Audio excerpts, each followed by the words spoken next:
Our next inductee is Bob DeCarlo. One of the original WICE good guys, Bob DeCarlo, brought his warm and friendly voice and big personality to Providence in the early 1960s. When the British invasion was in full swing, he was brave enough to take a busload of lucky listeners on a trip to New York to see the Beatles at Shea Stadium. Bob was named Rhode Island's Disc Jockey of the Year in 1967 and was heard all over America during his nearly 50-year broadcasting career. WICE Action News.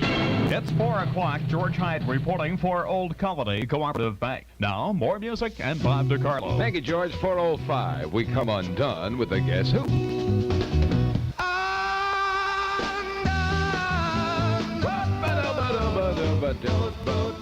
The Guess Who. Come undone here at your Bob DeCarlo show at 4:08 at WICE. Norwood Chevrolet salesman says, My next cash call is going to be worth $49. If it's to you and you know the amount, you'll be a winner. We place our phone calls at random, and we place them at other places, too. Random's one of our favorites. $49 in cash call. Buy a chair, buy a blouse.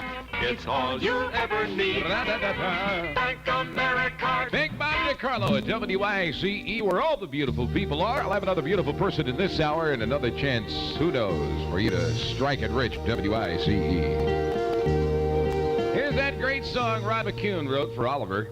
That's Oliver. This is Bob DeCarlo at 4:13 at WICE, inviting you to get to work on time tomorrow morning. Find out what's going on in traffic with reports from the rubber car. Along with King Arthur Knight every morning between 6 and 9 here at WICE.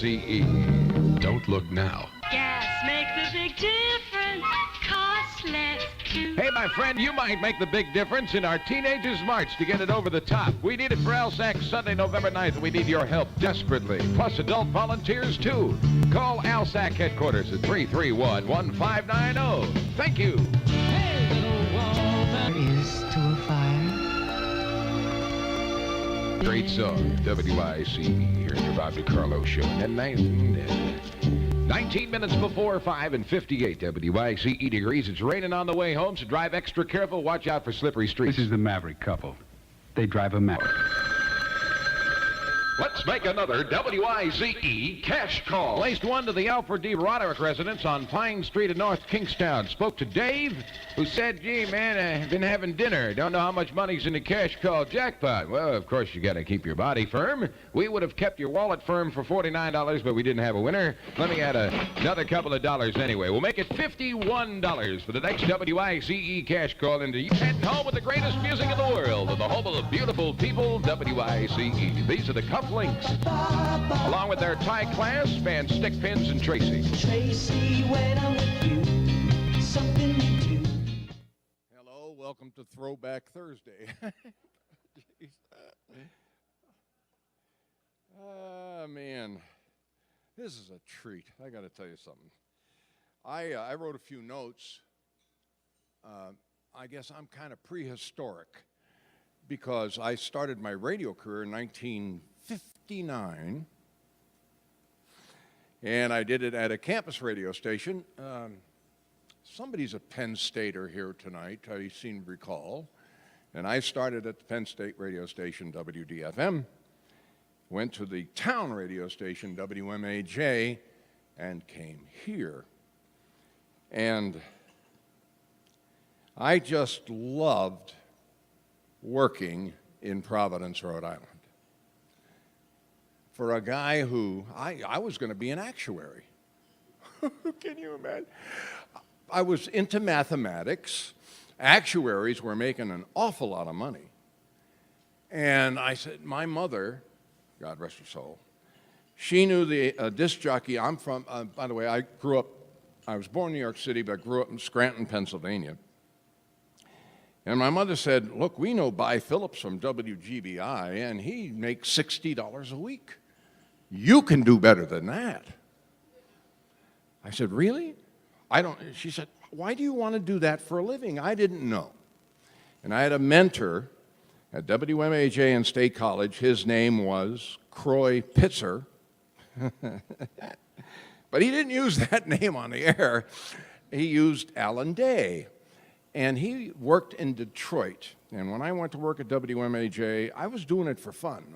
I was still working towards my degree. And he said, you know, I made $35,000 a year in Detroit, Michigan. I said, you made what? $35,000 a year. Anyway, it's great to be back in Rhode Island, home of the Providence College Friars. I walked in, it says Friartown, USA, when you come into the airport. I haven't been back to stay in quite a while. I left in 1969. I was fired. Aren't we all? I mean, we're in radio. We all get fired sometime or another. I tried to stay, but with what I did back in the day, I was a high-energy guy. You just heard. And the only station that was playing popular music at the time with any kind of a measurable audience was WPRO. Jim Arcara had offered me a job about a year and a half before, but I was under contract to Susquehanna. And while I appreciated his offer, he said, well, Bob, you know, life is timing, and your timing's off. So I ended up leaving. I miss Rhode Island and always have. I worked with some of the most wonderful people, many of whom are members of the Rhode Island Radio Broadcasting Hall of Fame. King Arthur Knight hired me. Mike Surfer Sands, back in the day. David Jones, I hired. I heard him when I went home to Scranton, Pennsylvania. And I came back. Pat Patterson was our program director at the time. I said, you got to hire this guy. And they did. And he ended up spending, 40 years on the air here, 35 or so? Who else? Let's see. Of course, I'm trying to remember. Joe Thomas. Joe Thomas worked for a while at WICE after being at WIM. Bill Corsair. Do you realize what kind of a radio station we had back in the 60s? And it was us against PRO. That was the battle. And it was such a wonderful time. Music was all on AM. FM sort of ruined that for us. You guys from JB 105, thanks a lot. But it was a battle, and we enjoyed the battle. We did so many wonderful promotions. We just had fun, and it was a fun time being on the radio in the 60s. It was also a fun time in the 70s, 80s, 90s, and the 2000s, which I had my opportunity to do. Radio was a great business. I don't know about today so much. I don't. I read things, and I'm kind of upset. Oh, by the way, did anybody ever hear of a guy named Frank Kingston Smith? Frank Smith was our afternoon guy at WICE for a while. I hired for his first job Gary DeGrade. I gave him the first one. I hired a guy named Jim Harrington. I don't know if you remember Jim. He's a big star in Pittsburgh these days. So we had a really wonderful radio. Oh, by the way, in case you're wondering about my wardrobe, I've lived in Florida for 37 years. You guys are overdressed. You are.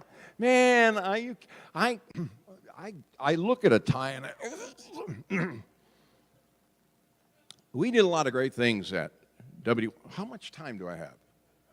Am I about done? Okay. We had a lot of fun at WICE. We did a bunch of things. We started the first junior achievement company in America that actually had a radio program. Everybody used to make coat hangers and building blocks and this, and we gave them an hour on the air. They went out and sold it, had the talent, and it started a trend, and it went all across America.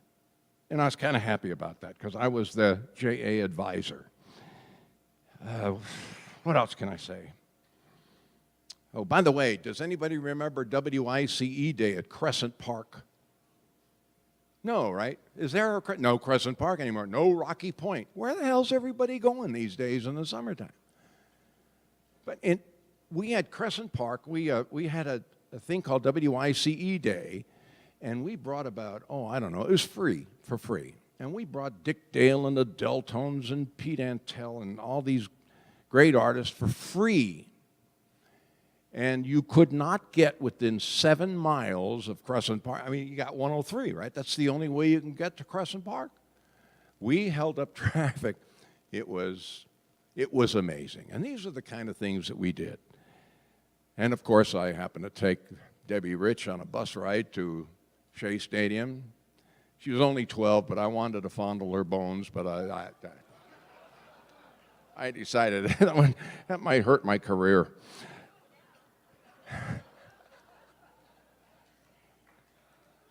You're sitting across the table from my wife. How can you say I can do it now? Anyway, thanks so much to the board of the Rhode Island Radio Hall of Fame for remembering a guy who loved this town more than you will ever know. I thank Steve Chaffee, you, Debbie. I met folks here tonight said, I was like, do you remember? Yes, I remember them all. Sherm Strickhauser and Gene DeGrade and Jim Mendes and Chuck Stevens, your supreme ruler. Chuck used to say, I'm your supreme ruler. Who's this King Arthur, whatever? It was a fight. It was fun. But to all of the wonderful people in the state of Rhode Island who listened to the Italian Indian and was a member of the Awapaho tribe, I thank them all very much. I thank all of the wonderful things that I left here with, because I came as a snot-nosed kid out of Penn State University, and I left a program director of one of the greatest radio stations in New England in the 60s. And I appreciate so much your attention, and I love you guys very much. Thanks.